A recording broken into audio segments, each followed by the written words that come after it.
চাকাটা যদি না ঘোরে আমরা কিন্তু বেতন দিতে পারবো না। এই বিশ্ববিদ্যালয়গুলোতে আসলে অনুমোদন দেওয়া হয়েছে অনেকটা রাজনৈতিক বিবেচনায়। আমাদের ম্যানমেড ফাইবারের প্রোডাকশন অলমোস্ট এখন 30 থেকে 40% মতো।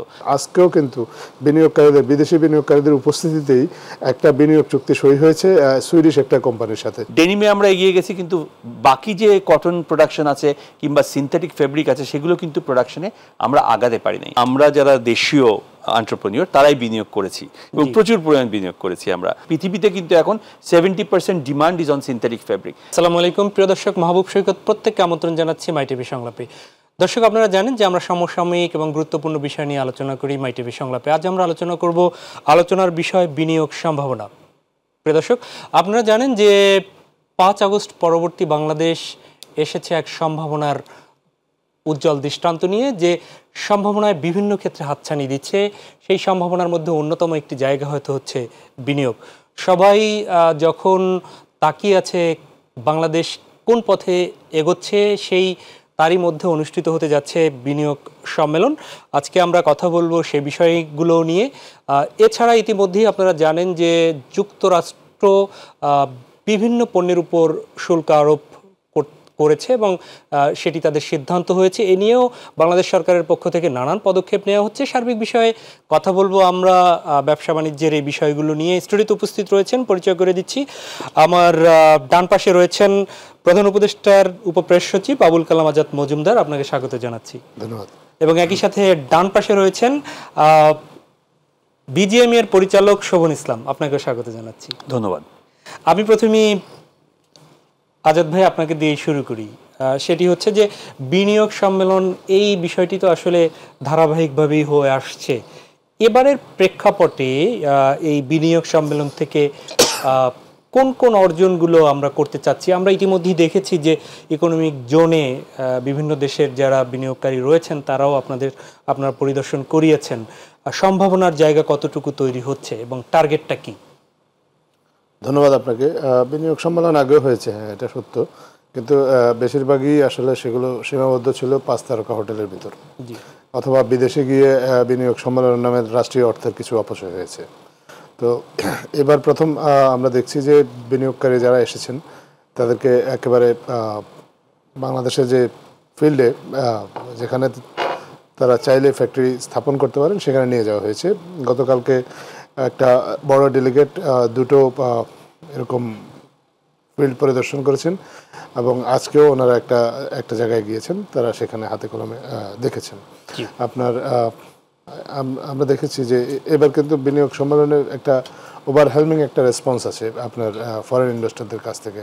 আপনার প্রায় 40টা দেশের 600-রও বেশি বিনিয়োগকারী এই সম্মেলনে অংশ নিচ্ছে বা অনেকে অংশ নেওয়ার আগ্রহ ব্যক্ত করেছে। বাংলাদেশেরও অনেক ব্যবসায়ী আসলে বিনিয়োগ সম্মেলনের অংশ হওয়ার জন্য চেষ্টা করেছে বা তারা অনেকে নানাভাবে এই সম্মেলনের সাথে সম্পৃক্ত হয়েছে।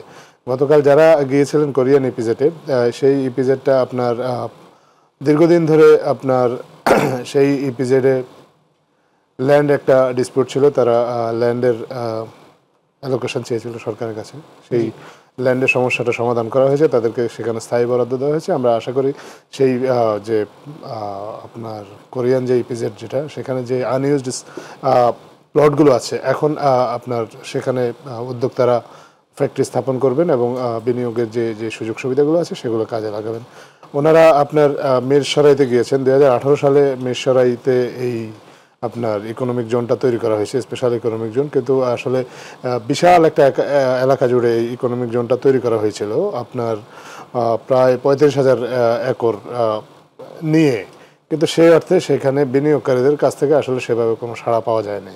এই সাড়া না পাওয়ার বিষয়ে কতগুলো কারণ ছিল। একটা হচ্ছে যে আপনার সেখানে পানির সীমাবদ্ধতা ছিল, সুপেয় পানি পাওয়া যাচ্ছিল না, কারণ তারপরে গ্যাস কানেকশন, বিদ্যুৎ সরবরাহ, এগুলো নিয়েও অনিশ্চয়তা ছিল।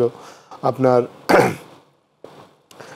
বর্তমান অন্তর্বর্তীকালীন সরকার এই সমস্যাগুলো অ্যাড্রেস করার চেষ্টা করেছে, যাতে সেখানে যারা কারখানা স্থাপন করবেন তাদের জন্য, আপনি জানেন যে পানি এবং নিরবিচ্ছিন্ন বিদ্যুৎ সরবরাহ এবং গ্যাস, এটা কত ইম্পর্টেন্ট, এগুলো যদি আসলে নিশ্চিত না করা যায়, আপনার কোনো বিনিয়োগই আসলে শেষ পর্যন্ত কাজে আসবে না। এখানে আমার সাথে সুমন ভাই আছেন, উনি একজন ব্যবসায়ী, উনি জানেন আসলে এই বিষয়গুলো কতটা জরুরি একজন বিনিয়োগকারীর জন্য। তো ওনাদেরকে হাতে কলমে জাস্ট খালি কিছু জায়গা দেখিয়ে সরকার ফেরত আনেনি, ওনাদেরকে আসলে দেখিয়েছেন যে ওনারা যদি সেখানে কারখানা স্থাপন করেন তাহলে ওনারা কী কী সুযোগ সুবিধা পেতে পারেন। প্লাস আপনার মেসারায় যে ইকোনমিক জোনটা আমরা বলি, সেটা একেবারেই সমুদ্র থেকে জেগে ওঠা ভূমিতে তৈরি করা হয়েছে। সেখানে ল্যান্ড অ্যাকুইজিশনের কাজটা ছিল সরকারের জন্য সহজ। এ ধরনের আসলে বিনিয়োগের ক্ষেত্রে যেটা দেখা যায় যে ল্যান্ড নিয়ে অনেক সময় কিছুটা ডিসপিউট তৈরি হয়, তো মেসারাইতে সেই রকম কোনো ডিসপিউটও নেই, চাইলে অনেকগুলো কারখানা সেখানে স্থাপন করা সম্ভব। এটা বিনিয়োগকারীরা নিজে স্বচক্ষে এখানে দেখেছেন। তারা সেটি এই সব জায়গায়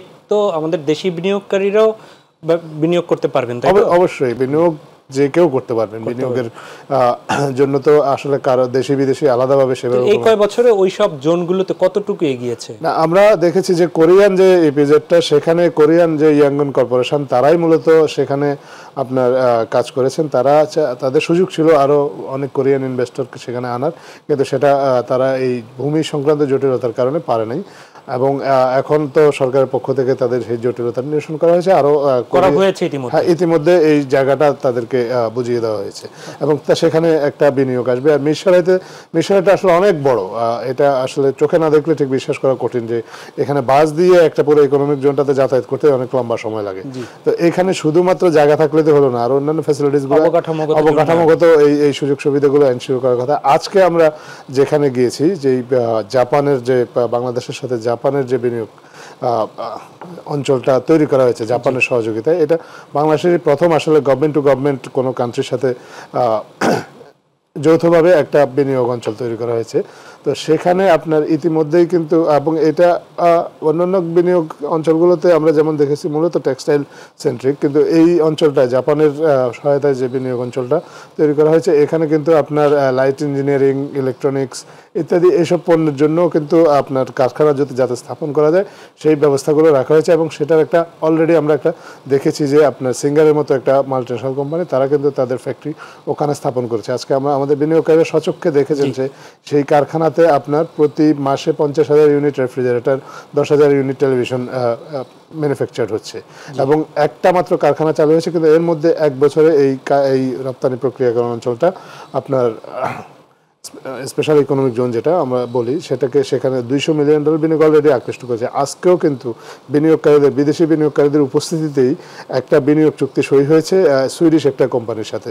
সো আমরা এগুলো দেখে আমরা এনকারেজ যে এখানে এই বিনিয়োগকারীরা আসবেন এবং তারা তাদের কারখানা স্থাপন করবেন। এবং এই যে জাপানের যে ইকোনমিক জোনটা আমরা দেখেছি, আপনি জানেন যে জাপানিদের যে কাজের যে পদ্ধতিগত মান, সেই মানটা তো সর্বোচ্চ পর্যায়ে সবসময় তারা সেটা হাইস্ট স্ট্যান্ডার্ডটা মেনটেন করেন এবং বিনিয়োগকারীরা সেটা দেখেছেন। এবং এখানে এই যে স্পেশাল ইকোনমিক জোনটা স্থাপন করা হয়েছে নারায়ণগঞ্জের 2,500-এ, এইটার যদি ফুল পটেনশিয়ালিটি ইউজ করা যায়, আমরা আশা করি যে সেটা হয়তো সম্ভব হবে অচিরেই। সেক্ষেত্রে 1 লক্ষ কর্মসংস্থান সৃষ্টি হবে, যেটা বিনিয়োগ আকৃষ্ট করার জন্য আমাদের সরকারের যে চেষ্টা, এটার একটা বড় কারণ হচ্ছে কর্মসংস্থান সৃষ্টি করা। বিনিয়োগও কিন্তু অনেক ধরনের বিনিয়োগ হয়। আমাদের ভাই উনি আরো ভালোভাবে হয়তো ব্যাখ্যা করতে পারবেন। বিনিয়োগটা যাতে শুধু বিনিয়োগ না হয়ে কোয়ালিটি ইনভেস্টমেন্ট হয়। আমি আপনার কাছে ফিরবো আজাদ ভাই, নিশ্চয়ই কর্মসংস্থানের বিষয়গুলো নিয়ে। আমি একটু শোভন ভাই আপনার কাছে আসি। সেটি হচ্ছে যে আজাদ ভাই তো আসলে সরকারের দিক থেকে বিষয়গুলো বললেন। আপনারা যারা ব্যবসায়িক কমিউনিটি রয়েছেন, দীর্ঘদিন থেকে বাংলাদেশের এই বিনিয়োগের এই বিষয়গুলো দেখছেন, তো এই জোনগুলো প্রতিষ্ঠা তো পর্যায়ক্রমে হয়েছে, সেখানে কি কি প্রতিবন্ধকতা আসলে আপনাদের পক্ষ থেকে দেখছেন? এবং এই পরিবর্তিত যে পরিস্থিতি, এখন তো অন্তর্বর্তী একটা সরকার, এই সময়ে এই সম্ভাবনার জায়গাগুলো যা দেখছেন, এই সরকার মানে অন্তর্বর্তী সরকার যদিও রাজনৈতিক সরকার না, সেক্ষেত্রে কি কোনো সম্ভাবনা নাকি এটাকে কোনো প্রতিবন্ধকতা মনে হয়? প্রতিবন্ধকতার কথা আমি একটু পরে বলি, যেহেতু বিনিয়োগ সম্মেলন একটা শুরু হতে যাচ্ছে, এই বড় একটি বিনিয়োগ আমাদের সম্মেলন, এটি আমরা অত্যন্ত প্রাউড ফিল করছি এটার জন্য, যে এটি অর্গানাইজ করা এবং এই ধরনের বিনিয়োগকারীকে নিয়ে আসা, এবং এটি কিন্তু একটা বড় ব্যাপার, বিশাল ব্যাপার। এই পরিমাণ বিনিয়োগকারী একসাথে বাংলাদেশে কোনো সময় এসেছে বলে আমার জানা নেই। তারপরে আপনারা জানেন যে বাংলাদেশে মোটামুটি আমরা যারা দেশীয় এন্টারপ্রেনিউর তারাই বিনিয়োগ করেছি এবং প্রচুর পরিমাণ বিনিয়োগ করেছি আমরা, এবং গার্মেন্টস সেক্টরটা পুরোটাই গড়ে উঠেছে। আপনি যদি দেখেন ভিয়েতনাম, সেখানে 90% কিন্তু চাইনিজ ইনভেস্টমেন্ট গার্মেন্টস সেক্টরে। আমাদের বাংলাদেশের গার্মেন্টস সেক্টরে 95%-এর উপরে আমাদের লোকাল ইনভেস্টররা এখানে ইনভেস্ট করেছে। কাজেই আমাদের ইনভেস্টমেন্টটা গ্রো করেছে বাংলাদেশের নিজস্ব বিনিয়োগকারী এবং এন্টারপ্রেনিউরদের দ্বারা।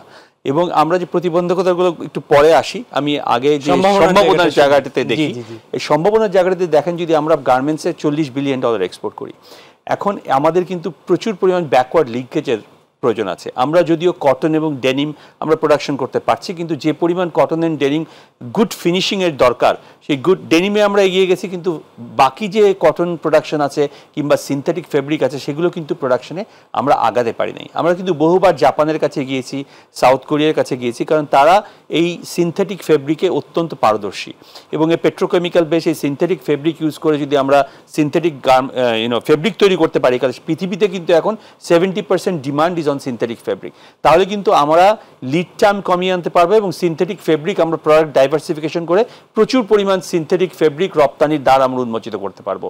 কাজেই এই যে বিনিয়োগ সম্মেলনটি হচ্ছে, এই যে বিনিয়োগ সম্মেলনটি সিনথেটিক ফেব্রিক্সের একটু জায়গায় আছে, ম্যানমেড ফেব্রিক যেটাকে আমরা বলি, এটি আমরা পারছি বলছেন সম্ভাবনার যে আমরা এটা আমাদের কতটুকু আমরা পৌঁছেছি, আমরা বিশাল সম্ভাবনার দ্বার এখানে আমাদের আছে, কিন্তু আমাদের এখানে কোনো ধরনের ম্যানমেড ফেব্রিক এখনো তৈরি হয় না।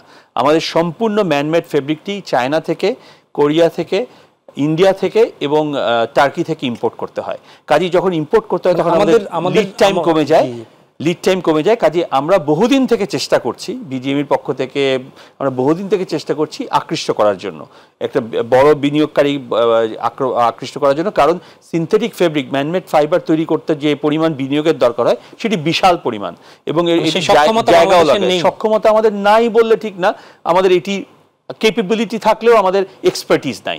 কাজে এটি সরি আপনাকে, আমরা গতকালকে কোরিয়ান ইপিজেডের যে ফ্যাক্টরিগুলো দেখেছি, সেখানে প্রথম যে ফ্যাক্টরিটা আমরা গিয়েছি সেটাই কিন্তু আসলে তারাই কিন্তু সিনথেটিক ফেব্রিক তৈরি করছে।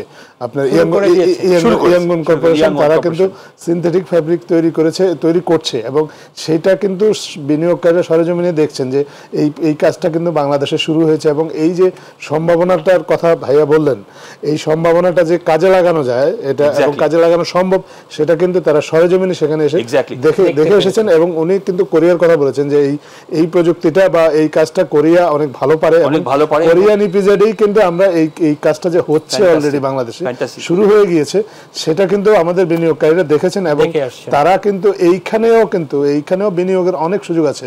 কোরিয়ার ইপিজেড যেটা আমরা মানে সেটারও কিন্তু মানে 40% জায়গা এখনো আনইউজড রয়ে গিয়েছে, এবং কোরিয়া থেকেই কিন্তু গতকালকে 27 সদস্যের আলাদা একটা বিনিয়োগকারী দল এসেছেন শুধু ওই ইপিজেডটা পরিদর্শন করতে, এবং কোরিয়ান বিনিয়োগকারীদের যে প্রতিনিধি দল, তারা আজকেও কিন্তু সকালবেলা মাননীয় প্রধান উপদেষ্টার সাথেও দেখা করেছেন আপনার। সো কোরিয়া থেকে এই যে এই বিশেষ বিনিয়োগটা আকৃষ্ট করে এই বিশেষ ক্ষেত্রটা, যেখানে ম্যানমেড ফাইবারের যে অনেক অফুরন্ত একটা সম্ভাবনা আছে, সেই সম্ভাবনাটা কাজে লাগানোর জন্য কিন্তু অন্তর্বর্তীকালীন সরকার চেষ্টা করছে, এবং আমরা বিশ্বাস করি যে এই বিনিয়োগ সম্মেলনের মাধ্যমে এই সম্ভাবনাটা কাজে লাগানোর ক্ষেত্রে একটা নতুন দ্বার উন্মোচিত হবে। এবং ধন্যবাদ আপনাকে এই কথাটি বলার জন্য, কারণ এই ম্যানমেড ফাইবার যেটি তৈরি হচ্ছে কোরিয়ান ইপিজেড, ইয়াংওয়ান তৈরি করছে, তারা কিন্তু সম্পূর্ণ নিজেরা কনজিউম করে, কাজে আমরা কিন্তু সেটি পাই না।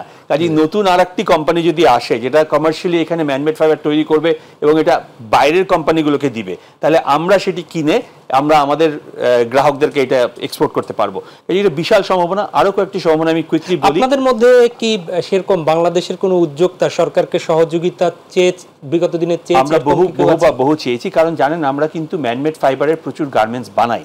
আমাদের ম্যানমেড ফাইবারের প্রোডাকশন অলমোস্ট এখন 30 থেকে 40% মতো। আমাদের টোটাল আমরা এক্সপোর্টের মধ্যে আমরা 30 থেকে 40% আমরা নিজেরা ম্যানমেড ফাইবারের গার্মেন্টস এক্সপোর্ট করি, কিন্তু এই ম্যানমেড ফাইবারটা আমরা বিদেশ থেকে নিয়ে আসি। আমাদের দেশে যদি তৈরি হতো তাহলে আমাদের লিড টাইম কমে যাবে, এবং আমাদের সক্ষমতা বেড়ে যাবে অনেক। তো কাজেই এটি একটি অত্যন্ত পজিটিভ দিক। আরও কয়েকটি পজিটিভ দিক আমি আনি, যেমন উনি বলছেন যে সিঙ্গার অলরেডি রেফ্রিজারেটর তৈরি করছে। সিঙ্গার কিন্তু সিঙ্গারের আরও অনেক ইলেকট্রনিক প্রোডাক্ট আছে, যারা আমাদের মেশিন কিন্তু সম্পূর্ণই বিদেশ থেকে আনতে হয়, জাপান থেকে আনতে হয়, আমাদের চায়না থেকে আনতে হয় মেশিন। আমাদের কিন্তু যে গার্মেন্টসের যে মেশিন আছে সেটিও কিন্তু বাংলাদেশে তৈরি করা সম্ভব। তাইলে কিন্তু আমাদের এখানে ডিউটির যে ঝামেলাটি থাকে সেটি চলে যায় এবং আমাদের দ্রুততম সময়ের মধ্যে আমরা কারখানা স্থাপন করতে পারি। তারপরে আরেকটি ব্যাপার আছে, যেমন লাইট ইঞ্জিনিয়ারিং। ফর এক্সাম্পল, আমাদের প্রচুর পরিমাণ বাসবার লাগে, আমাদের প্রচুর পরিমাণ র্যাকিং সিস্টেম লাগে। সেই বাসবার, র্যাকিং সিস্টেম, সেগুলোও কিন্তু বাংলাদেশে প্রচুর পরিমাণ তৈরি করা সম্ভব, এবং যেটি বাইরে থেকে যদি বিনিয়োগ আসে, এবং তাদের যে বিনিয়োগের চেয়েও বড় আমরা হলো এক্সপার্টিস, যে কোয়ালিটি এবং মানের যে উৎকর্ষতা দরকার সেটি কিন্তু বিদেশ থেকে নিয়ে আসলে সেই টেকনোলজি, হাই টেকনোলজিটা আমরা বাংলাদেশে ইউজ করতে পারি। কাজেই আমরা আশা করব যে এই বিনিয়োগ যে সম্ভাবনার দ্বারা আমাদের উন্মোচিত হবে এবং আস্তে আস্তে আমরা গাড়ি উৎপাদন করতে পারবো এবং আরও এই ধরনের ডাইভার্সিফিকেশনে যাব। তাতে আমাদের একদিকে যেমন আমাদের গার্মেন্টস সেক্টরকেও কম্পেনসেট করা হবে এবং গার্মেন্টস সেক্টরে আমরা প্রোডাক্ট ডাইভার্সিফিকেশন করে আরও গার্মেন্টস সেক্টরকে $100 বিলিয়ন নিয়ে যেতে পারবো। তেমনিভাবে লাইট ইঞ্জিনিয়ারিং এবং অন্যান্য আনুষঙ্গিক যে ব্যাকওয়ার্ড লিঙ্কেজ আছে সেগুলো ডেভেলপ করবে। সব মিলিয়ে একটি বিশাল সম্ভাবনার দ্বার এটি আমাদের জন্য। শোন ভাই, আপনি বেশ কয়েকটি সম্ভাবনার জায়গায় বলেছেন যে এটি যদি বাংলাদেশ পারে আলাদা করে অন্য কোম্পানি বাংলাদেশে এসে করছে, সেখানে এই যে প্রযুক্তির ব্যবহার, আমাদের তো বুয়েট, রুয়েট, কুয়েট সহ অনেক প্রযুক্তি বিশ্ববিদ্যালয় আছে, তা আমরা কেন পারছি না? এটি কি আমাদের যারা প্রযুক্তিবিদ বলেন অথবা বিজ্ঞানী বলেন সেখানের দুর্বলতা, না এরকম বড় কোনো প্ল্যানই নেই আমাদের? কোন জায়গায় আপনি দেখছেন দুর্বলতা? আমার মনে হয় আমাদের প্ল্যানিংয়ের একটু অভাব ছিল। আমাদের প্ল্যানিং ইনভেস্টমেন্ট, আপনি সব কিছু দরকার হলে আমাদের এক্সপার্টিস যে নেই। আমাদের ইঞ্জিনিয়াররা কিন্তু বিদেশে যে ইন্টেলে কাজ করছে, আমি নিজে হিউলেট প্যাকার্ডে কাজ করতাম, মাইক্রোসফটে কাজ করে এসেছি। কাজেই আমাদের যে ক্যাপাবিলিটি নাই সেটা কিন্তু না, কিন্তু আমাদের যে এই ইনভেস্টমেন্টের দরকার, আমাদের সেই ইনভেস্টমেন্টটা কিন্তু আমাদের এখান থেকে যোগান দেওয়া খুব মুশকিল, নাম্বার 1। নাম্বার 2 হলো আপনি এটি কিন্তু ওভারনাইট ডেভেলপ করে না। আপনি যখন একটি গাড়ি তৈরি করবেন, এটি কিন্তু লট অফ টাইম লাগে এটিকে রিফাইন করে ওই পর্যায়ে নিয়ে যেতে। আপনি যদি দেখেন ভারতের অ্যাম্বাসেডর যখন প্রথম তৈরি হতো এবং ভারতের এখন কি গাড়ি তৈরি হচ্ছে, চায়নার প্রথম গাড়ি, আর এখন চায়না বাইট তৈরি করছে যেটি আপনার টেসলার চেয়েও বেশি উৎকর্ষ মানের। কাজেই এই টেকনোলজি দিয়ে আমরা লিপফ্রগ করতে পারি। আমাদের বিদেশের সাথে ইনভেস্টমেন্টের কেন দরকার, বিদেশি আমাদের সাহায্যের কেন দরকার, যাতে করে আমরা আমাদের টেকনোলজিটাকে লিপফ্রগ করে এক ধাপে অনেক দূর এগিয়ে যেতে পারি। সেজন্যই বাইরের ইনভেস্টমেন্ট এবং ফরেন ইনভেস্টমেন্টের অত্যন্ত জরুরি দরকার। একটা হলো টেকনিক্যাল ক্যাপাবিলিটি, আমাদের নিজেদের টেকনিক্যাল ক্যাপাবিলিটিকে কম্পেনসেট করে এটার সাথে যুক্ত করে আমরা যাতে লিপফ্রগ করে সামনে এগিয়ে যেতে পারি। And second, investment. আমাদের সম্পূর্ণ ইনভেস্টমেন্ট নিজেদের থেকে করা সম্ভব না। প্রধান উপদেষ্টার উপপ্রেস সচিব আবুল কালাম আজাদ মজুমদার। আজাদ ভাই, আপনি যদিও প্রধান উপদেষ্টার সাথে কাজ করছেন, কিন্তু আপনি সংবাদকর্মী, সাংবাদিক, আপনি এই সেক্টরগুলো এর আগেও দেখেছেন, কাজ করেছেন বিভিন্নভাবে। আমি একটু জানতে চাই সেই জায়গা থেকে, আপনি সরকারের নেওয়া পদক্ষেপগুলো বলছেন, এইখানটায় আসলে আপনিও গিয়েছেন কয়েক জায়গায়, দেখলাম আপনি যাদেরকে নিয়ে গিয়েছেন সেখানে আসলে তাদের মন্তব্যটা কি, তাদের কি কোনো ফিডব্যাক পাওয়া ইতিমধ্যে গিয়েছে? আরেকটা হচ্ছে যে কোন ধরনের ইনভেস্টররা বেশি আসছে, আর বাংলাদেশ কি চায় আসলে?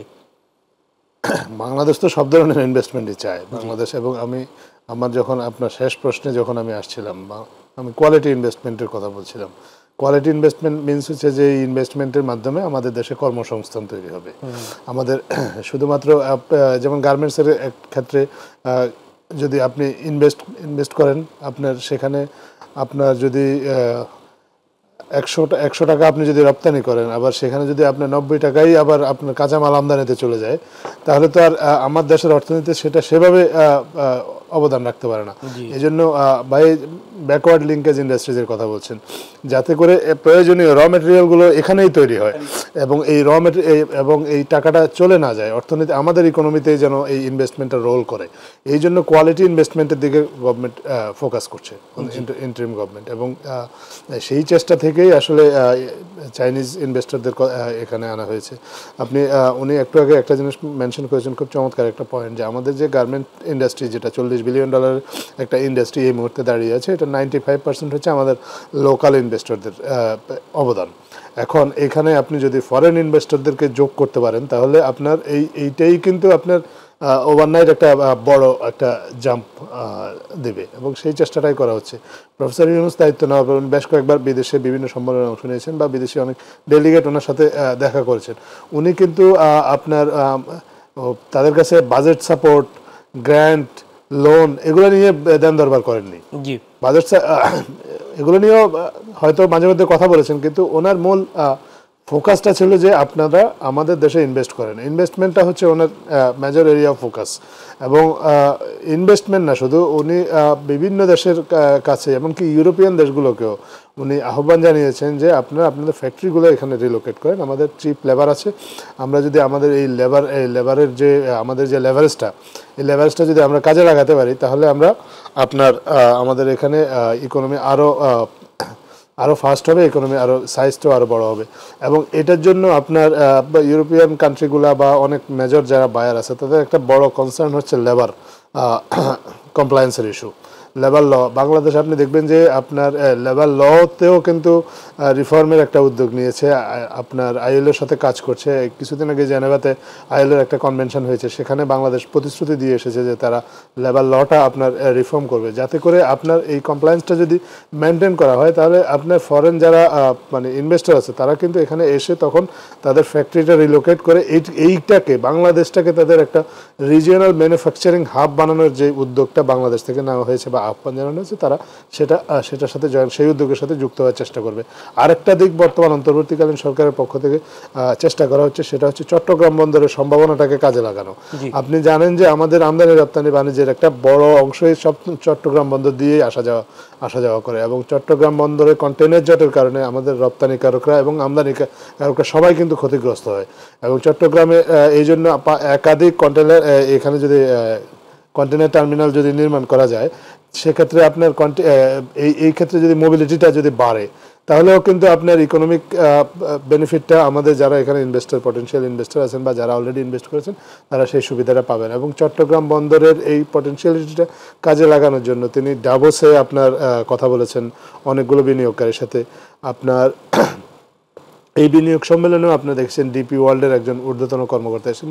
আপনি জানেন যে পোর্ট হ্যান্ডলিংয়ের ক্ষেত্রে ডিপি ওয়ার্ল্ডের one of the top company. তা আপনার যদি ইতিমধ্যে আমরা গত মাসে আমরা দেখেছি যে অলরেডি কিন্তু চট্টগ্রাম বন্দরে কন্টেনার হ্যান্ডলিংয়ের পরিমাণটা বাড়ছে, এবং এক্ষেত্রে একটা গ্রোথ দেখছি। এখন এক্ষেত্রে যারা গ্লোবাল জায়ান্ট আছে, সৌদি আরবের রেড সি আছে, আপনার সিঙ্গাপুর পোর্ট অথরিটি আছে, আপনার মোলার আছে ডেনমার্কের, তারা কিন্তু সবাই বাংলাদেশের প্রধান উপদেষ্টার সাথে বিদেশেও বৈঠক করেছেন, বাংলাদেশে এসেও বৈঠক করেছেন, এবং এই বিনিয়োগ সম্মেলনেও কিন্তু তাদের প্রতিনিধি আছে। তো এই চট্টগ্রাম বন্দরের সম্ভাবনাটাকে যদি কাজে লাগানো যায়, পাশাপাশি আমাদের ব্যাকওয়ার্ড লিঙ্কেজ ইন্ডাস্ট্রি এগুলোটাকে যদি আরেকটু সমৃদ্ধ করা যায়, যাতে আমাদের র মেটেরিয়াল কম আমদানি করা যায়, এবং বিদেশে এখন এই যে চেঞ্জড একটা গ্লোবাল সিনারিও, যেটা এই চেঞ্জড গ্লোবাল সিনারিওতে যদি ম্যানুফ্যাকচারিং ইউনিটগুলো পার্টিকুলারলি ফ্রম চাইনিজ ইনভেস্টর যদি এখানে রিলোকেট করা যায়, তাহলে আমাদের প্রচুর কর্মসংস্থান হবে, এবং আমাদের যে আমদানি বা আমাদের যে রপ্তানিতেও আমরা একটা সিগনিফিকেন্ট গ্রোথ দেখতে পাবো বলে আমরা আশা করছি। অনেক ধন্যবাদ সুমন ভাই। আমি তো আজাদ ভাইয়ের কথা শুনতে শুনতে আর আপনার আগের কথা শুনতে শুনতে মনে হচ্ছিল যে সোনালী দিনের কাছাকাছি চলে এসেছি। তো এই জায়গায় পৌঁছার জন্য প্রতিবন্ধকতাগুলো কি কি আসলে? প্রতিবন্ধকতার সম্ভাবনা সবসময় একসঙ্গে কাজ করে। যেন whenever there is a challenge there is opportunities. The challenge আমাদের মেইন জিনিস, যিনি চিটাগাং বন্দরের কথা বললো, চিটাগাং বন্দর কিন্তু আমাদের জন্য একটি বড় চ্যালেঞ্জ।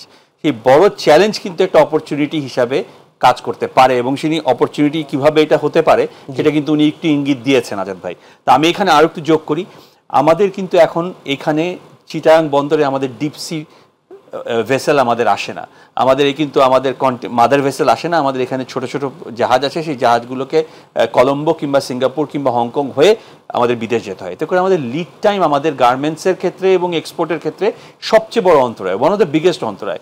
আমাদের র মেটেরিয়াল বিদেশ থেকে আনতে হয়, সেটাতে আমাদের লিড টাইম বেড়ে যায়, আবার বানিয়ে সেটাকে বিদেশ পাঠাতে হয়, সেটাতে আমাদের লিড টাইম বেড়ে যায়। গভীর সমুদ্র বন্দর না থাকায় এটার একটা বিশাল কারণ। কাজে আমাদের একটি গভীর সমুদ্র বন্দর দরকার এবং চিটাং পোর্টের যে হ্যান্ডেলিং ক্যাপাবিলিটি সেটাকেও দ্রুততর করা দরকার, যাতে করে কিছু ফাস্ট ভেসেল চায়না থেকে এখানে আসতে পারে, এখান থেকে আমেরিকা যেতে পারে, ইউরোপ যেতে পারে, সেটি 1 নম্বর। আরেকটি কথা আমি এখানে অ্যাড করতে চাই, সেটি হলো আমাদের যে ইনফ্রাস্ট্রাকচার আছে সেই ইনফ্রাস্ট্রাকচারের এখন প্রচুর পরিমাণ ঘাটতি আছে। ঢাকা থেকে চিটাগাং যেতে আমাদের প্রায় 8 থেকে 10 ঘন্টা, 12 ঘন্টা, কোনো সময় 16 ঘন্টা লেগে যায় ট্রাকে। কাজেই এই ঢাকা চিটাগাং করিডোরটাকে আমাদের যে কোনো মূল্যে এটিকে বাড়াতে হবে।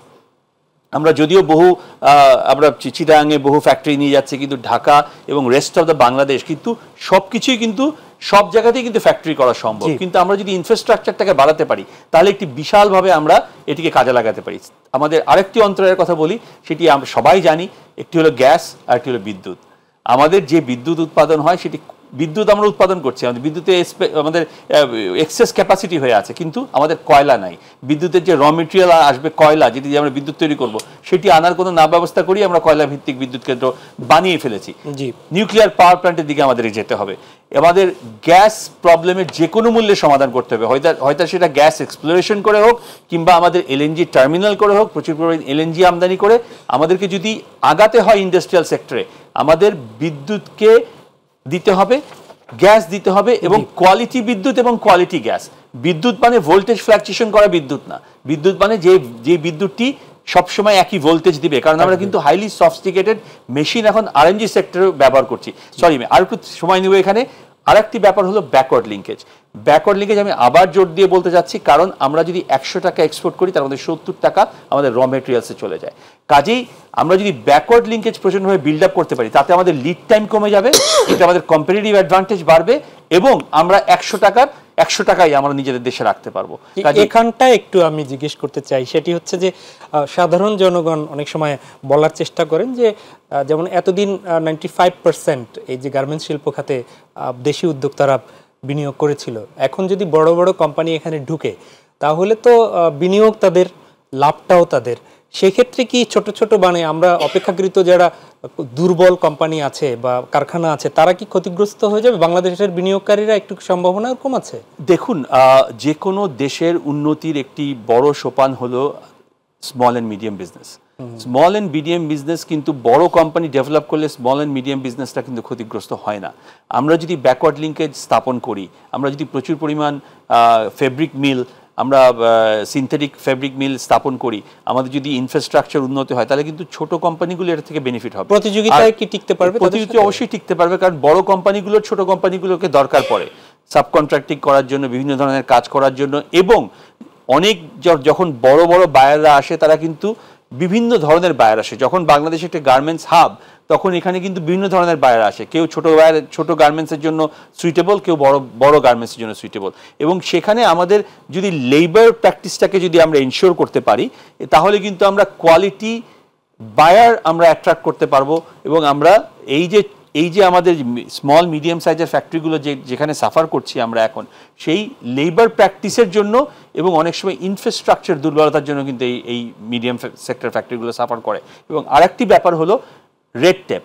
আমাদের যে সরকারি বিভিন্ন ধরনের জটিলতা আছে, আমলাতান্ত্রিক জটিলতা, বন্ড, কাস্টমস, এনবিআর, এখানে যদি একটি রিফর্ম করা যায়, তাহলে কিন্তু স্মল মিডিয়াম সাইজের ফ্যাক্টরিগুলো অত্যন্ত বেশি বেনিফিটেড হবে। কাজেই স্মল মিডিয়াম সাইজ, আমরা কিন্তু সবাই একসময় স্মল মিডিয়াম সাইজ ছিলাম, স্মল মিডিয়াম সাইজ থেকে কিন্তু বড় হয়েছি। কাজেই small medium size is fundamentals for a growth of a country. It's absolute fundamental. জি, আপনার কাছে ফিরবো। আজাদ ভাই, আমি একটু বুঝে নিতে চাই, সেটি হচ্ছে যে বারবার একটি বিষয় আসতেছে, সেটি হচ্ছে যে জনবল। কোম্পানি বাহির থেকে আসলেও তো আসলে আমাদের কর্মসংস্থান হবে, কিন্তু সেই কর্মসংস্থানের জন্য যারা যাবে সেই জনবল কি প্রশিক্ষিত দরকার না? সেটির ব্যাপারে আসলে কি চিন্তা, কতটুকু আমরা প্রস্তুত? বিনিয়োগকারী আনছেন, আপনি কারখানা স্থাপন করবেন, সুযোগ দিচ্ছেন, কিন্তু আবার জনবল দেখা গেল যে নিয়ে আসবো অন্য দেশ থেকে, এরকম হবে কিনা? প্রশিক্ষণ আমরা দিচ্ছি, দেওয়ার জন্য প্রস্তুত কতটা? ধন্যবাদ আপনাকে। এটা খুবই আসলে গুরুত্বপূর্ণ একটা বিষয়। আমাদের গার্মেন্টস সেক্টরেও আমরা দেখেছি যে আমাদের দেশে প্রচুর বেকার লোক থাকা সত্ত্বেও আমাদের গার্মেন্টস সেক্টরে কিন্তু প্রচুর পরিমাণ ভারতীয় এবং শ্রীলঙ্কান এখানে কাজ করে। তার একটা বড় কারণ হচ্ছে আমাদের কোয়ালিটি এডুকেশনের অভাব। আমাদের এখানে প্রচুর বেকার আছেন, কিন্তু তাদের কাছ থেকে যিনি প্রাইভেট সেক্টরে বিজনেস করবেন তিনি তো তার সার্ভিসটা দেখবেন, তিনি সেক্ষেত্রে আমার দেশের ছেলে মনে করে কিন্তু উনি আসলে একটা লেস কোয়ালিফাইড একজনকে এমপ্লয়ি হিসেবে নেবেন না, যদি উনি সেম একই কস্টে উনি যদি একটা কোয়ালিফাইড বিদেশ থেকে পান। তো এই ক্ষেত্রে অবশ্যই এটা নজর দেওয়ার বিষয় আছে বিনিয়োগের পাশাপাশি। এগুলো আসলে পরস্পরের সাথে সম্পর্কিত বিষয়। এডুকেশনের মানটা বাড়াতে হবে, আমাদের স্কিলটা, এবং কারিগরি শিক্ষা বা কারিগরি দক্ষতা এগুলো তো বাড়াতেই হবে। পাশাপাশি আপনার ব্যাংকিং সেক্টরের সক্ষমতা বৃদ্ধিরও একটা বড় বিষয় আছে। স্মল অ্যান্ড মিডিয়াম এন্টারপ্রাইজের কথা আপনি বলছেন, যদি আমাদের ব্যাংকিং সেক্টর স্মল এবং মিডিয়াম এন্টারপ্রাইজগুলোকে যদি সাপোর্ট দিতে না পারে তাহলে কিন্তু বড় বড় কোম্পানিগুলো ঠিকই টিকে যাবে, কিন্তু এই যে স্মল এবং মিডিয়াম এন্টারপ্রাইজগুলো সেগুলো কিন্তু ব্যাংক থেকে ঋণ না পেলে বা ব্যাংকের সময়মতো ঋণ শোধ না করতে পারলে বা ব্যাংক থেকে যে প্রয়োজনীয় সাপোর্টটা সেটা যদি না পায় তাহলে তারা কিন্তু মানে সাফার করবে। আমি একটু এখানটায় একটু আসি, সেটি হচ্ছে যে আমরা দেখেছি 5 তারিখের পরে কিন্তু এই যে যেটি উঠে এসেছে লুটপাটের যে কাহিনী, সেখানে আমরা দেখছি সবচেয়ে বড় ক্ষতিগ্রস্ত হচ্ছে ব্যাংকিং সেক্টর অথবা অর্থনৈতিক। সেই বিশৃঙ্খলার অবস্থা কতটা শৃঙ্খলা আসলো, বিদেশি বিনিয়োগকারীরা এই যে কারাপশন, ব্যাংকের বিশৃঙ্খলা, এটিকে কতটুকু আবার আমলে নিচ্ছে, তারা আস্থা আনতে কতটুকু পারবে? ধন্যবাদ, আপনি খুব সুন্দর একটা প্রশ্ন করেছেন। এইগুলো কিন্তু আসলে ইন্টার রিলেটেড, প্রত্যেকটা একটার সাথে আরেকটা কোনোভাবেই মানে বিচ্ছিন্ন কোনো বিষয় না। আপনার ব্যাংকিং সেক্টরে শৃঙ্খলাটা অনেক কারণে জরুরি, কারণ আপনি এই যে আমরা একটু আগে বললাম যে 70% র মেটেরিয়াল আমার বিদেশ থেকে আমদানি করতে হয়, কিন্তু যদি আমি এলসি না খুলতে পারি, যদি ডলার না থাকে ব্যাংকে, তাহলে আপনি র মেটেরিয়ালটা আনবেন কিভাবে? আপনি চাইলেও তো সেটা সম্ভব না। সব বৈদেশিক মুদ্রার পর্যাপ্ত সরবরাহ এগুলো নিশ্চিত করতে হবে, এনাফ রিজার্ভ রাখতে হবে ব্যাংকে। আপনার সবচেয়ে বড় আরেকটা হচ্ছে যে আপনার আমাদের যে প্রাইভেট কমার্শিয়াল ব্যাংক যারা আছে তাদের মধ্যে এক ধরনের ডিসিপ্লিন রাখতে হবে এবং ব্যাড লোনের সংখ্যা কম আনতে হবে। এই যে জিনিসগুলো আছে এগুলো যদি এই ক্ষেত্রে শৃঙ্খলা ফিরিয়ে আনার উদ্যোগ কিন্তু অন্তর্বর্তীকালীন সরকার একদম প্রথম সপ্তাহ থেকেই নিয়েছে দায়িত্ব নেওয়ার পর, এবং সেক্ষেত্রে আমরা কিছু দৃশ্যমান উন্নতি দেখতেও পাচ্ছি। আপনি দেখেছেন গত 8-9 মাসে অনেকগুলো বিক্ষোভ দেখেছেন, আপনার রাস্তায় আন্দোলন দেখেছেন, কিন্তু এখন পর্যন্ত তো কোনো কোনো ব্যাংকের কোনো ডিপোজিটরদের আন্দোলন দেখেন নাই, সে তার ডিপোজিট পাচ্ছে না, কারণ তার ডিপোজিটের গ্যারান্টি দেওয়ার জন্য সরকার নানাভাবে উদ্যোগ নিয়েছে যাতে যারা আমানতকারী তাদের স্বার্থ রক্ষিত হয়। এবং ব্যাংকিং খাতে এই যে শৃঙ্খলাটা ফিরিয়ে আনা, এবং এটা এখনো পুরোপুরি আসে নাই। অনেকগুলো ব্যাংক, আমরা 10টা ব্যাংকে হয়তো প্রথম দিকে এসে খুব বাজে পরিস্থিতি আকারে চিহ্নিত করেছিল। এর মধ্যে আমরা ইতিমধ্যে সংবাদ সম্মেলনে আপনাদেরকে বলেছি যে 2টো ব্যাংক ইতিমধ্যে ঘুরে দাঁড়িয়েছে, বাকিগুলো আস্তে আস্তে ঘুরে দাঁড়াতে শুরু করছে। যে ব্যাংকিং সেক্টরে যদি ডিসিপ্লিনটা আনা যায় তাহলেও কিন্তু আমাদের বিনিয়োগকারীরা অনেক বেশি আস্থা ফিরে পাবে বাংলাদেশের উপর। আর আপনি যে দুর্নীতির কথা বলেছেন এটাও খুব গুরুত্বপূর্ণ একটা বিষয়, কারণ গুড গভর্নেন্স যদি না থাকে কোনো বিনিয়োগকারী কিন্তু এখানে আসবে না। বাংলাদেশে কিন্তু বিদেশি বিনিয়োগকারীরা ঘুষ দিয়ে এদেশে ব্যবসা করবে না, তারা ব্যবসা করবে নিয়ম শৃঙ্খলার মধ্যে থেকে, কারণ তাদের দেশে তারা সেভাবেই ব্যবসা করে অভ্যস্ত।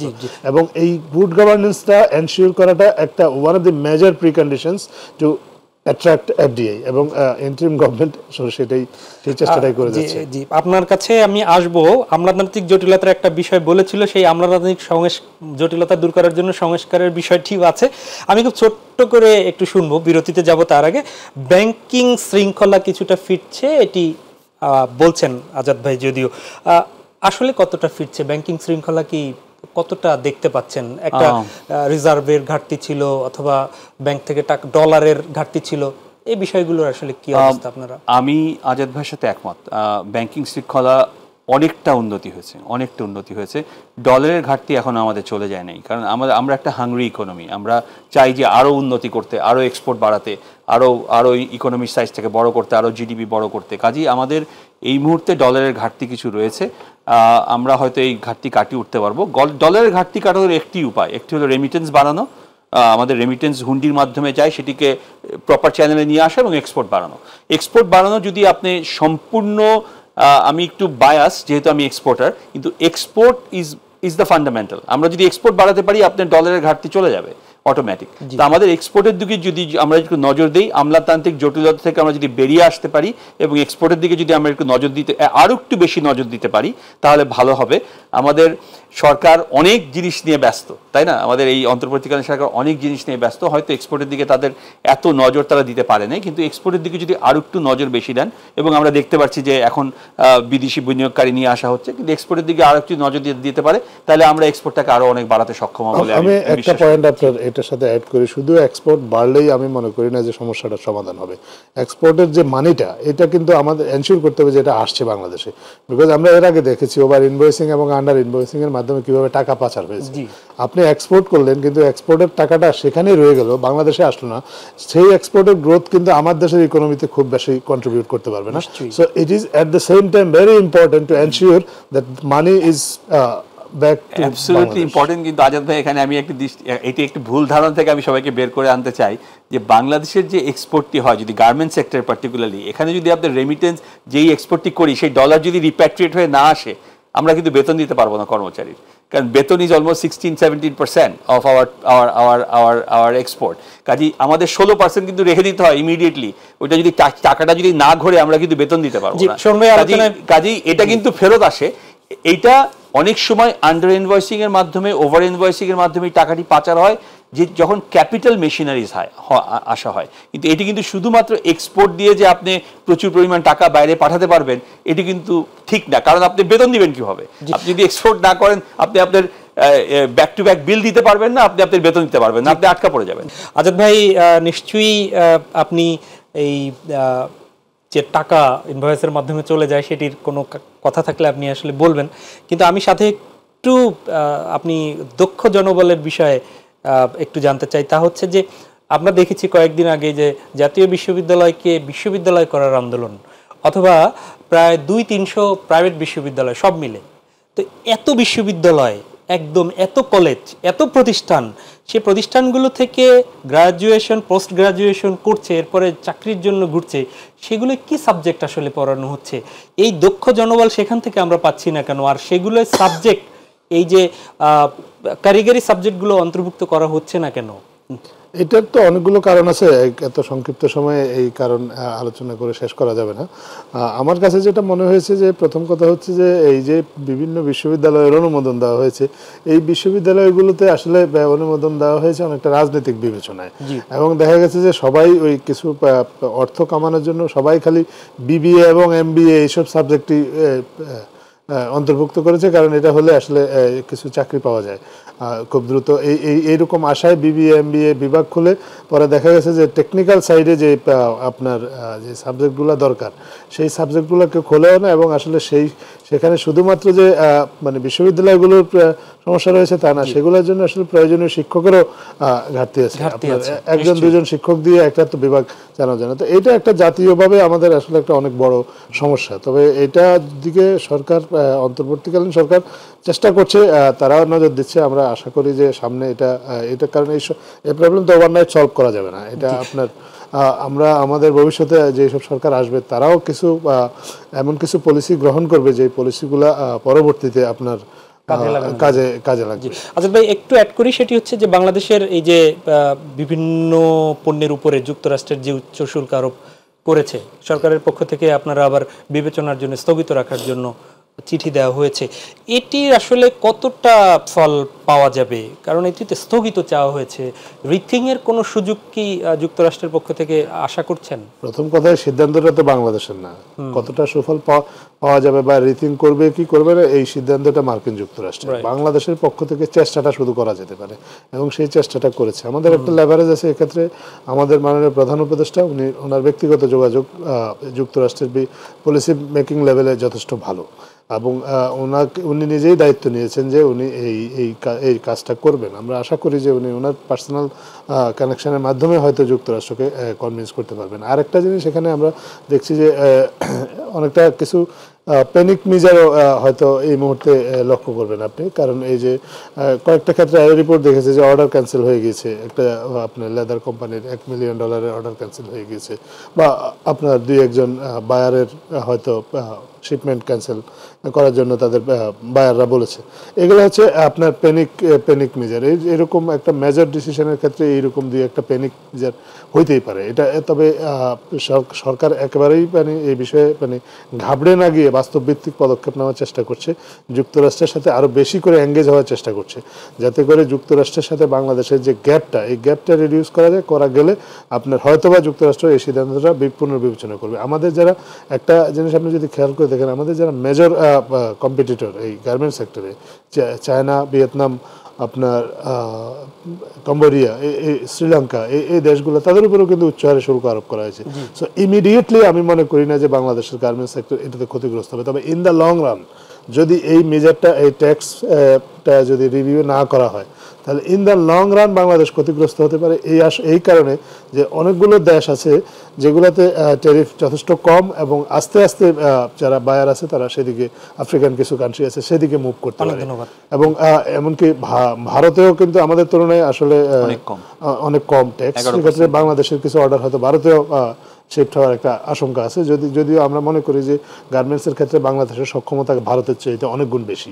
তা আমরা যদি আমাদের সক্ষমতাটাকে কাজে লাগাতে পারি এবং আমাদের যে ইউএসের সাথে আমাদের যে নেগোসিয়েশন স্কিল, মাননীয় প্রধান উপদেষ্টার যে নেগোসিয়েশন স্কিল, প্লাস আমাদের যে অন্যান্য যারা এটা নিয়ে কাজ করছেন তাদের যে দক্ষতা, এটা নিয়ে তারা যদি বেশ ভালোভাবে কাজ করতে পারে, আমরা বিশ্বাস করি যে অন্তত এই সমস্যাটা থেকে আমরা বেরিয়ে আসতে পারবো। ধন্যবাদ। আমি শোন ভাই, আপনার তো সরাসরি আসলে একদম সেক্টরের, সেই জায়গায় আসলে কতটা প্রভাব ফেলবে মনে করছেন? বিকল্প বাজার কি আছে? একই সাথে একটু কোট করি, নোবেলজয়ী মার্কিন অর্থনীতিবিদ পল গ্রোগম্যান বলেছেন এই সিদ্ধান্তে মার্কিন ক্রেতার জীবন বিঘ্নিত হবে, ব্যয় বাড়বে।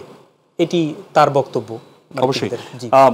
অবশ্যই এটি একটি অত্যন্ত শঙ্কার বিষয় এবং আমাদের জন্য একটি ডিপ শক। আমরা আতঙ্কিত হব না, আমরা প্যানিক হব না অফকোর্স, কিন্তু এটা আমাদের জন্য একটা deep shock. 37% duty is huge.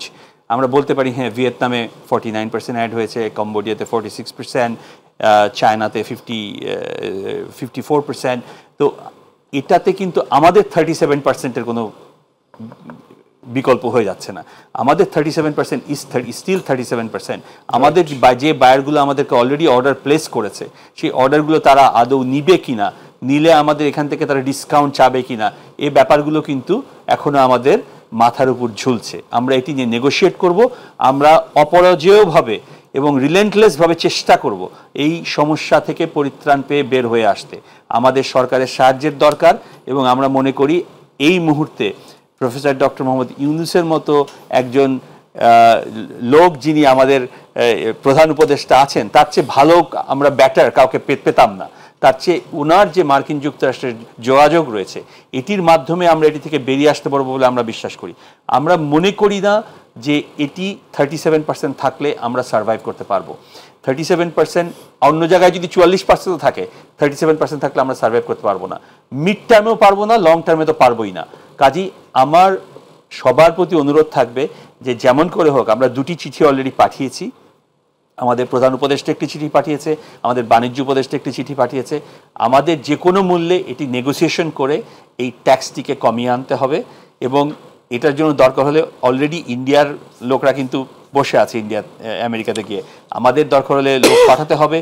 Professor doctor Mohammad ইউনূসের যদি যাওয়ার দরকার পড়বে, আমার অনুরোধ থাকবে উনি যে আমাদের পক্ষে ব্যাটিং করে আমাদের এই প্রবলেমটি সমাধান করবেন, না হলে আমরা কিন্তু চোখে খুব একটা আশার আলো দেখতে পাচ্ছি না। ধন্যবাদ। আমি একদম ছোট্ট শেষ সময় হয়তো 1-1.5 মিনিট একটু শুনবো। সেটি হচ্ছে যে যখন এই যুক্তরাষ্ট্রের এই সিদ্ধান্ত, ঠিক তখন যুক্তরাষ্ট্রের মিত্র যারা আগ্রাসন চালাচ্ছে ফিলিস্তিনে, তাদের বিরুদ্ধে কিন্তু আমরা সহ সারা বিশ্বই প্রতিবাদ জানাচ্ছে।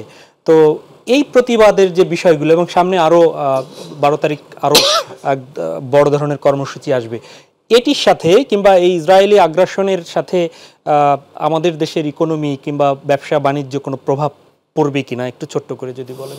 না, ইসরায়েলের আগ্রাসন তো আর নতুন কিছু নয়। ইসরায়েল তো অনেকদিন ধরে এই আগ্রাসনটা চালিয়ে যাচ্ছে। আমরা আমাদের মতো করে প্রতিবাদ করছি, কিন্তু আমরা আশা করব আমাদের প্রতিবাদটা যেন প্রতিবাদের সীমাবদ্ধ থাকে। প্রতিবাদের নামে যদি কেউ নৈরাজ্য করে, তাহলে সেটা এক ধরনের আত্মঘাতী একটা বিষয় হবে। আর একটা অন্যায়ের প্রতিবাদ তো আরেকটা অন্যায় করে আসলে কখনো হয়ও না। সো আমরা আশা করব যে আমাদের এই প্রতিবাদটা চালু থাকবে এবং এই প্রতিবাদটা আমাদের সরকার করবে, যে আমাদের জনগণ করছে, জনগণের যে প্রতিবাদ, এই প্রতিবাদের সাথে সরকারও একাত্ম এবং সরকারও সেই প্রতিবাদটা চালিয়ে যাবে। তবে সবার প্রতি আহ্বান থাকবে, প্রতিবাদের নামে আমরা এমন কিছু করব না যাতে করে আমাদের যারা বিভিন্ন সময়ে আমাদের যারা প্রতিপক্ষ আছে বা কম্পিটিটর আছে তারা একটা সুযোগ নিতে পারে।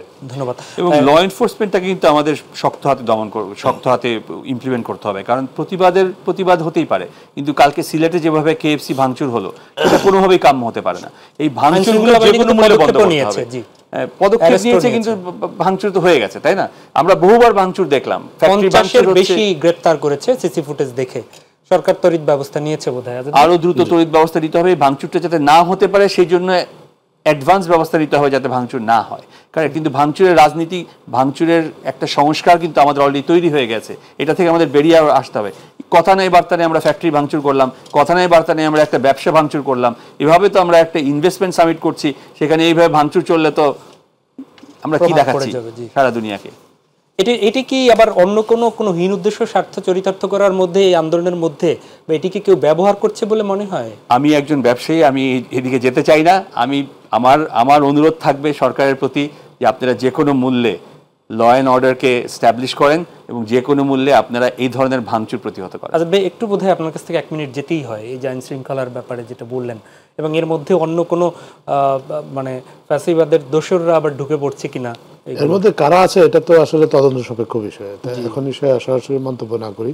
তবে এই একটা আশঙ্কা তো আছে, কারণ একটা গোষ্ঠী তো আছে এই মুহূর্তে তৎপর, যারা চায় না বাংলাদেশ স্থিতিশীল অবস্থায় থাকুক বা বাংলাদেশের প্রোগ্রেসটা যেভাবে নতুন করে আবার হচ্ছে সেটা যে তারা চায় না।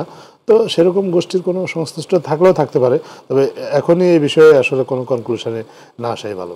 জি, অনেক অনেক ধন্যবাদ আবুল কালাম আজাদ মজুমদার আপনাকে, এবং অসংখ্য ধন্যবাদ শোভন ইসলাম আপনাকে। প্রিয় দর্শক, এই ছিল আমাদের আজকের আয়োজন। দেখা হবে পরবর্তীতেও। আমরাও চাই যে বাংলাদেশ এগিয়ে যাক কল্যাণমূলক রাষ্ট্র হিসেবে, যেখানে অর্থনীতি সচল রাখা দেশের জন্য খুবই গুরুত্বপূর্ণ, এবং সে জায়গা থেকে আমাদের ব্যবসায়িক কমিউনিটি, আমাদের সরকারের পক্ষ থেকে নিশ্চয়ই অনেক ভালো ভালো পদক্ষেপ নেওয়া হচ্ছে। সেই পদক্ষেপে যেন কেউ কোনোভাবে বাধাগ্রস্ত না করতে পারে, এই জন্য কিন্তু নাগরিক হিসেবে আমাদের প্রত্যেককেই চোখ কান খোলা রাখতে হবে। আসুন কল্যাণমূলক রাষ্ট্র গড়তে যে যার জায়গা থেকে ছোট করে হলেও ইতিবাচক ভূমিকা পালন করি। আল্লাহ হাফেজ।